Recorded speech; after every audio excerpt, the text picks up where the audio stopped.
In light of recent events, I would like to share some thoughts with you. And all of this is occurring as our government, who sent us to war for 19 years, allows our border to remain wide open and gives our money away to defend other countries' borders from being invaded, while ours is crumbling under the weight of chaos. Who benefits from this conflict? What do you think there is to gain from all of this? You know, I find myself feeling those same feelings as I realized about 4 years ago. America is in need of some help, and we're all we have as we all sit back and watch our country burn from our phones. Now, some of us are fighting as best as we can to keep this nation from falling, and others are just simply going about their lives. There are no reinforcements. It's just us. Is America worth saving? Is liberty? I hope so. For my children, I know so. It's bipartisan corruption, when it's a bipartisan consensus around self-dealing and self-enrichment. And that's what we have here. It's clear there's plenty of self-dealing and self-enrichment, but who are the worst offenders?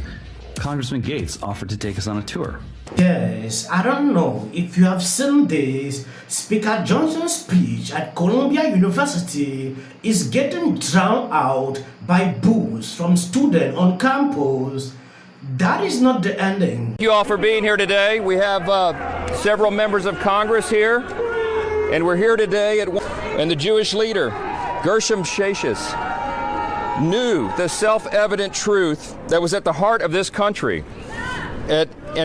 When future historians go searching for the final nail in the U.S. coffin, they may well settle on the date April 20th, 2024. On that day, Congress passed legislation to fund 2.5 wars, hand what's left of our privacy over to the CIA and the NSA, and give the U.S. President the power to shut down whatever part of the internet he disagrees with. The U.S. and its allies have already sent over $300 billion to Ukraine, and the country is still losing its war with Russia. Yes, this video clearly exposes what exactly is happening. When you take a look at this tweet on portraying Speaker Johnson's in stunning new monologue, Senate Majority Leader Chuck Schumer is reported to have bragged to his colleagues about how easily Speaker Johnson gave Democrats everything they wanted and asked for nothing in return. In the worst example of bipartisanship, Johnson reached across the aisle, stifted the Republican majority, and that elected him Speaker, and pushed through a massive gift to the corporate welfare state after the House voted to send another $60 billion to notoriously corrupt Ukraine. Members with Ukrainian flags on the House floor and chanted, "Ukraine, Ukraine." Why I find it distasteful and disgusting in some ways, it seems fitting. It is important we take an exclusive look. Let me play this video so you can see exactly what I'm talking about. But before I do, if you are not subscribed to this channel, please endeavor to do that. It will do you no harm if you share out this video. When future historians go searching for the final nail in the U.S. coffin, they may well settle on the date April 20th, 2024. On that day, Congress passed legislation to fund 2.5 wars, hand what's left of our privacy over to the CIA and the NSA, and give the U.S. President the power to shut down whatever part of the internet he disagrees with. The U.S. and its allies have already sent over $300 billion to Ukraine, and the country is still losing its war with Russia. Nobody believes another $60 billion will pull a victory from the jaws of defeat. But this additional money is meant to keep up appearances until November at the expense of Americans who are forced to pay for it and Ukrainians who are forced to pay for it. Speaker Johnson could not have passed these monstrosities without the full support of House Democrats, and as the majority of Republicans voted against more money for Ukraine. So in the worst example of bipartisanship, Johnson reached across the aisle, stiffed the Republican majority, that elected him Speaker and pushed through a massive gift to the warfare corporate welfare state. After the House voted to send another $60 billion to notoriously corrupt Ukraine, members waved Ukrainian flags on the House floor and chanted, "Ukraine, Ukraine." There are two things at work here. One is obviously the domestic angle, essentially transferring cash from the government to the supporters of the people, the donors to the campaigns of the people that voted for the legislation. Effectively standing up and waving the Ukrainian flag is a signal that I got your message, received your re-election campaign contribution, much appreciated.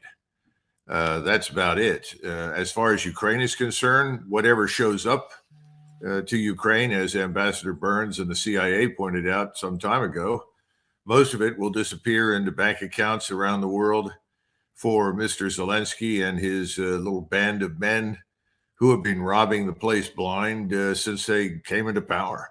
In the United States, it's a matter of what do we do next? We don't seem to think that there are either limits to our interests or to our resources. And that's untrue. We're exhausting our resources. Everyone inside the military understands that. The Defense Department knows it. We don't have much left to fight with at this stage. If we have to go to war, we're in a lot of trouble. So now we've created a second front in the Middle East. Yes, yesterday something happened. Speaker Mike Johnson's aunt threatened Representative Massey to take down his video of Democrat waving Ukrainian flags on the House floor or face 500 fine. Johnson saw a massive backlash on social media. I think I did a video about it where a lot of people actually reacted. He came after and said he has seen the way people are responding to it. This representative will not pay that fine. That is Mike Johnson responding to that backlash. It was crazy initially. How can you even think of this? This video was everywhere. Why should people take up flags, waving everywhere? When people took videos of it and post on social media, you come and threaten them to take down that video. It was insane. When you take a look at people like Ron Johnson coming out here to criticize Mike Johnson, you should know why this is happening. It is high time Mike Johnson should sit and reflect on what is happening. Though a lot of people says he is being backed by Trump. I'm not refusing. When your party is in chaos, you need to sit and reflect, ask yourself what is happening, and try to see or look into what is happening. Now, keeping this aside, I want to appreciate you supporting me on daily basis. I see you. I see your comment. Sometimes I report videos that people are even afraid to put up, but I'll try my best to, do that. If you notice the past few days, the way I report videos has changed.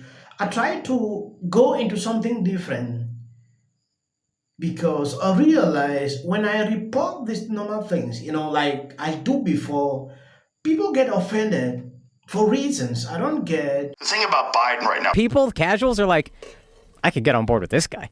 Well, also the race baiting shit is a little bit more effective now that they let in 30 million people. Oh, fair enough. If you want to talk about the fears of immigration, yeah. Now people see it.